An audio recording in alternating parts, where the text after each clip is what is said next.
जिंदगी की चुनौतियों को पार करने के लिए कड़ी मेहनत और हिम्मत की जरूरत होती है। कई बार जीवन में ऐसी परिस्थितियां सामने आ जाती हैं जिससे इंसान पूरी तरह टूट जाता है। ऐसे में खुद को संभाल कर आगे बढ़ने के लिए कभी कभी छोटी सी चीजें ही हमें प्रेरणा दे जाती हैं। कुछ पंक्तियां या किसी की कही बात हमारे दिल को ऐसे छू जाती है मानो जैसे हमारे अंदर किसी ने सकारात्मक ऊर्जा का प्रवाह कर दिया हो। सकारात्मक सोच ही सफलता की तरह हमारा पहला कदम होती है। ये एक ऐसा साधन है जिससे न केवल हम अपनी मंजिल तक पहुंच सकते हैं बल्कि दूसरों को भी आगे बढ़ने के लिए प्रेरणा दे सकते हैं। समय और धैर्य दो सबसे बड़े योद्धा हैं। छोटे कदम भी बड़ी मंजिल की ओर ले जाते हैं। आत्मविश्वास ही सफलता की पहली सीढ़ी है। सफलता की चाबी कड़ी मेहनत और दृढ़ संकल्प में है। सपनों को पाने की चाहत मेहनत को अपना साथी बना लेती है। हर सुबह एक नया अवसर है, बस खुद पर विश्वास रखो। हार मानने से पहले एक बार और प्रयास करने की सोचो। जो रास्ते से नहीं डरते वही मंजिल तक पहुंचते हैं। खुद पर यकीन रखो, दुनिया भी तुम्हारे साथ खड़ी हो जाएगी। रास्ते कभी खत्म नहीं होते, बस चलने का हौसला होना चाहिए। सपनों को पाने के लिए जागना पड़ता है, नींद में तो हर कोई सोता है। मुश्किलें आएंगी लेकिन आप डटे रहना और कभी हार मत मानना। जब तक आप खुद हार नहीं मानते कोई भी आपको हरा नहीं सकता।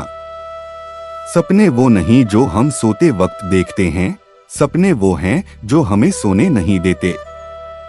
मुश्किलें सिर्फ परीक्षा होती हैं जो परिणाम स्वरूप आपको सफलता के लिए तैयार करती हैं। जब तक हिम्मत है तब तक हार नहीं होती। सफलता की राह पर चलने का पहला कदम है खुद पर विश्वास। अपने मन को इतना मजबूत बनाओ कि असफलता भी तुम्हें रोक न सके। जो सपने देखता है वही उन्हें पूरा करने की हिम्मत जुटा पाता है। विफलता केवल एक और मौका है फिर से बेहतर शुरुआत करने का। खुद को चुनौतियों के सामने झुकने मत दो बल्कि उन्हें पार करने का हौसला रखो। हर दिन एक नई शुरुआत है, इसे पूरी ताकत से जियो। जो अपनी गलतियों से सीखता है वही सही मायनों में विजेता कहलाता है। सपनों को साकार करने के लिए उठाया हर कदम महत्वपूर्ण है। हर मुश्किल में छिपा होता है एक नया मौका, बस उसे पहचानने की जरूरत है। अच्छे लोग और अच्छी किताबें तुरंत समझ में नहीं आते, उन्हें गहराई से जानना और समझना पड़ता है। आज की मेहनत कल की सफलता की नींव रखती है। हर दिन कुछ नया सीखो, सफलता खुद तुम्हें ढूंढ लेगी। कड़ी मेहनत का कोई विकल्प नहीं है, बस मजबूत इरादों के साथ आगे बढ़ते रहो। सपने वही सच्चे होते हैं जो मेहनत के पसीने से सींचे जाते हैं। खुद पर भरोसा रखो, आपके सपने आपकी मेहनत से ही सच होंगे। हर कठिनाई में छुपी होती है सफलता की कुंजी, बस उसे ढूंढना होता है। हर असफलता में छुपी होती है एक नई सीख जो हमें और बेहतर बनाती है। सपनों की उड़ान तभी सफल होती है जब हम ज्ञान के पंखों से उड़ते हैं। मेहनत और लगन से ही हर कठिनाई को पार किया जा सकता है। सपने वो नहीं जो हम सोते समय देखते हैं, सपने वो हैं जो हमें सोने नहीं देते। पढ़ाई का सफर लंबा है लेकिन मंजिल बहुत खूबसूरत है। अध्ययन वो चाबी है जो सफलता के हर दरवाजे को खोल देती है। ज्ञान की रोशनी से ही सफलता का सूरज चमकता है। बड़ी मंजिलें उन्हीं को मिलती हैं जो पढ़ाई को अपना दोस्त बनाते हैं। जहां चाह वहां राह, बस अपने इरादों को मजबूत बनाए रखो। सफलता का आनंद वही ले सकता है जो मेहनत के पसीने से नहाया है। हार मानना हमारी कमजोरी नहीं बल्कि हमारी सफलता का पहला कदम है। जब तक आप खुद पर विश्वास नहीं करेंगे तब तक कोई दूसरा भी नहीं करेगा। सपनों को साकार करने का सबसे अच्छा तरीका है जागकर उन्हें पूरा करने की कोशिश करना। मुश्किलें हमें मजबूत बनाने के लिए आती हैं, उन्हें चुनौती की तरह स्वीकार करो। अपनी मेहनत पर भरोसा रखो, किस्मत खुद ही बदल जाएगी। हर नया दिन एक नया मौका है अपने लक्ष्य के करीब जाने का। सपनों की उड़ान वही भर सकते हैं जो अपने डर को पीछे छोड़ देते हैं। सफलता उन्हीं को मिलती है जो असफलता से डरते नहीं हैं। जो लोग ठोकर खाकर भी चलते रहते हैं वही एक दिन मंजिल पाते हैं। एक बार एक व्यक्ति ने महान फिलॉसफर सुकरात से पूछा कि सफलता का रहस्य क्या है? What is the secret of success? सुकरात ने उस इंसान को कहा कि वह कल सुबह नदी के पास मिले, वहीं पर उसे अपने प्रश्न का जवाब मिलेगा। जब दूसरे दिन सुबह वह व्यक्ति नदी के पास मिला तो सुकरात ने उसको नदी में उतरकर नदी गहराई की गहराई मापने के लिए कहा। वह व्यक्ति नदी में उतरकर आगे की तरफ जाने लगा। जैसे ही पानी उस व्यक्ति के नाक तक पहुंचा, पीछे से सुकरात ने आकर अचानक से उसका मुंह पानी में डुबो दिया। वह व्यक्ति बाहर निकलने के लिए झटपटाने लगा, कोशिश करने लगा, लेकिन सुकरात थोड़े ज्यादा स्ट्रॉन्ग थे। सुकरात ने उसे काफी देर तक पानी में डुबोए रखा। कुछ समय बाद सुकरात ने उसे छोड़ दिया और उस व्यक्ति ने जल्दी से अपना मुंह पानी से बाहर निकालकर जल्दी जल्दी सांस ली। सुकरात ने उस व्यक्ति से पूछा, जब तुम पानी में थे तो तुम क्या चाहते थे? व्यक्ति ने कहा, जल्दी से बाहर निकलकर सांस लेना चाहता था। सुकरात ने कहा, यही तुम्हारे प्रश्न का उत्तर है। जब तुम सफलता को उतनी ही तीव्र इच्छा से चाहोगे जितनी तीव्र इच्छा से तुम सांस लेना चाहते हैं, तो तुम्हें सफलता निश्चित रूप से मिल जाएगी। प्राचीन समय में विद्यार्थी गुरुकुल में रहकर ही पढ़ा करते थे। बच्चे को शिक्षा ग्रहण करने के लिए गुरुकुल में भेजा जाता था। बच्चे गुरुकुल में गुरु के सानिध्य में आश्रम की देखभाल किया करते थे और अध्ययन भी किया करते थे। वरदराज को भी सभी की तरह गुरुकुल भेज दिया गया।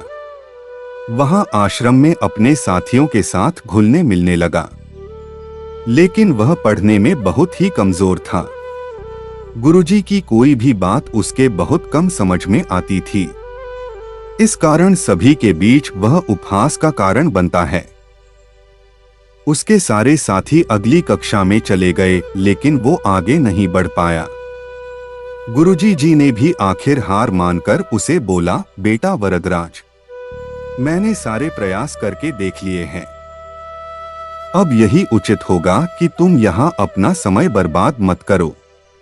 अपने घर चले जाओ और घर वालों की काम में मदद करो। वरदराज ने भी सोचा कि शायद विद्या मेरी किस्मत में नहीं है और भारी मन से गुरुकुल से घर के लिए निकल गया। दोपहर का समय था। रास्ते में उसे प्यास लगने लगी। इधर उधर देखने पर उसने पाया कि थोड़ी दूर पर ही कुछ महिलाएं कुएं से पानी भर रही थी। वह कुएं के पास गया। वहां पत्थरों पर रस्सी के आने जाने से निशान बने हुए थे, तो उसने महिलाओं से पूछा, यह निशान आपने कैसे बनाए? तो एक महिला ने जवाब दिया, बेटे, यह निशान हमने नहीं बनाए।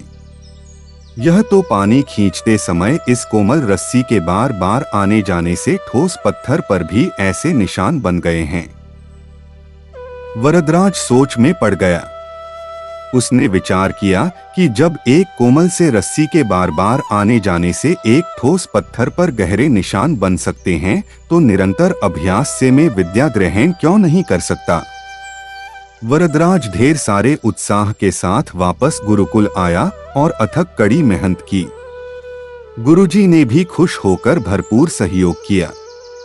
कुछ ही सालों बाद यही मंदबुद्धि बालक वरदराज आगे चलकर संस्कृत व्याकरण का महान विद्वान बना, जिसने लघु सिद्धांत कौमुदी, मध्य सिद्धांत कौमुदी, सार सिद्धांत कौमुदी, गीर्वाण पद मंजरी की रचना की। दोस्तों, अभ्यास की शक्ति का तो कहना ही क्या है। यह आपके हर सपने को पूरा करेगी। अभ्यास बहुत जरूरी है, चाहे वो खेल में हो या पढ़ाई में या किसी और चीज में। बिना अभ्यास के आप सफल नहीं हो सकते हो। अगर आप बिना अभ्यास के केवल किस्मत के भरोसे बैठे रहोगे तो आखिर में आपको पछतावे के सिवा और कुछ हाथ नहीं लगेगा। इसलिए अभ्यास के साथ धैर्य, परिश्रम और लगन रखकर आप अपनी मंजिल को पाने के लिए जुट जाएं। ओलंपिक में भारत को गोल्ड मेडल मिलने से हर भारतवासी खुशी से झूम उठा। बिंद्रा की जिद और जुनून ने उन्हें इस मुकाम पर पहुंचाया है। बैंकॉक में हुए वर्ल्ड शूटिंग चैंपियनशिप में बिंद्रा की टीममेट रही इंटरनेशनल शूटर श्वेता चौधरी ने कहा कि बिंद्रा ने जो कहा वह कर दिखाया। श्वेता मामूली अंतर से ओलंपिक टीम में जगह बनाने में नाकाम रही। श्वेता ने बताया कि बिंद्रा ओलंपिक गोल्ड के लिए पिछले 4 साल से अनवरत मेहनत कर रहे थे। बिंद्रा ने जो कहा वह कर दिखाया। ऐसे बदली दुनिया। श्वेता बताती हैं कि एथेंस ओलंपिक के बाद अभिनव के व्यवहार में चेंज आया। एथेंस ओलंपिक में पदक हासिल न करने के बाद ही उन्होंने निश्चय कर लिया था कि वह अगला मौका बीजिंग ओलंपिक नहीं गंवाएंगे। एक स्मरण सुनाते हुए श्वेता ने कहा कि बैंकॉक में वर्ल्ड चैंपियनशिप के दौरान जब भारतीय टीम के अन्य शूटर शाम को शहर घूमने गए थे, बिंद्रा जिम में एक्सरसाइज कर रहे थे। शायद अभिनव को एथेंस ओलंपिक में पदक नहीं जीतने का सदमा ऐसा लगा कि उनके व्यवहार में काफी परिवर्तन आ गया। उसके बाद से वह रिजर्व रहने लगे। इसके पहले वह साथियों के बीच आकर हंसी मजाक करते थे। इसके बाद वह लगातार विदेशों में जाकर प्रैक्टिस करते रहे। श्वेता ने बताया कि बिंद्रा ने स्वयं ही अपने लिए प्राइवेट कोच, पैथोलॉजिस्ट व फिजियो नियुक्त किया था।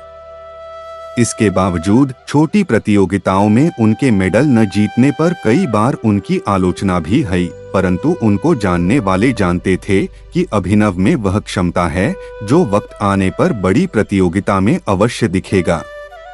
उनका टारगेट ओलंपिक ही था। अब्दुल कलाम का जन्म 15 अक्टूबर 1931 को तमिलनाडु के एक गांव धनुषकोडी में हुआ था। इनके पिता मछुआरों को किराए पर नाव देते थे। कलाम ने अपनी पढ़ाई के लिए धन की पूर्ति हेतु अखबार बेचने का कार्य भी किया।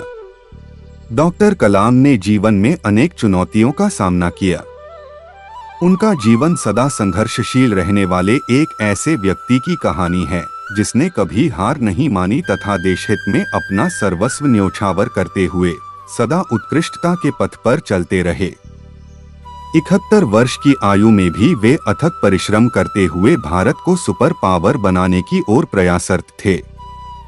भारत रत्न डॉक्टर अब्दुल कलाम भारत के 11वें राष्ट्रपति बने। वे भारत रत्न से सम्मानित होने वाले तीसरे राष्ट्रपति हैं।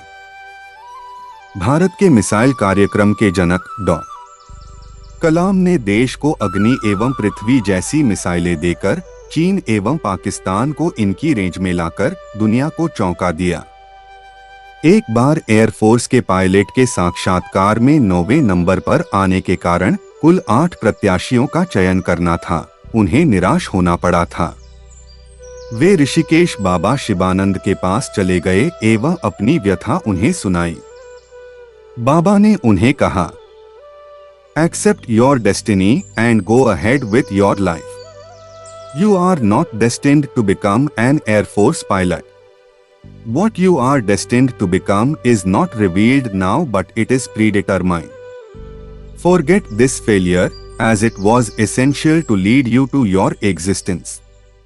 Become one with yourself, my son. Surrender yourself to the wish of God. बाबा शिवानंद का कहने का अर्थ यह था कि असफलता से निराश होने की आवश्यकता नहीं।